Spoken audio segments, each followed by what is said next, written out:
कोल्हापूर जिल्ह्यात गेल्या काही दिवसांपासून सुरू असलेल्या मोटारसायकल चोरीच्या मालिकेला अखेर पोलिसांनी आळा घातला आहे. स्थानिक गुन्हे अन्वेषण पथकाने धाडसी कारवाई करत 3 अट्टल चोरट्यांना अटक केली असून तब्बल 5,20,000 रुपये किमतीच्या 12 दुचाकी जप्त करण्यात आल्या आहेत. या कारवाईमुळे 9 गुन्ह्यांचा पर्दाफाश झाला आहे. पोलीस अधीक्षक योगेश कुमार गुप्ता यांच्या सूचनेनुसार वाहन चोरी रोखण्यासाठी विशेष मोहीम राबवण्यात येत होती.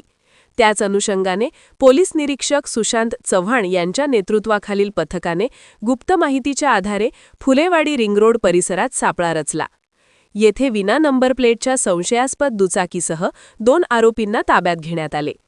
चौकशीत आरोपींनी आणखी मोटारसायकली चोरी केल्याची कबुली दिली. त्यानंतर विविध ठिकाणांहून चोरीच्या दुचाकी हस्तगत करण्यात आल्या. काही वाहनांचे चेसेस आणि इंजिन नंबर खोडून ओळख लपवण्याचा प्रयत्न करण्यात आल्याचे उघड झाले. तसेच चोरीसाठी खास मॉडिफाईड दुचाकीचा वापर केल्याचेही समोर आले आहे.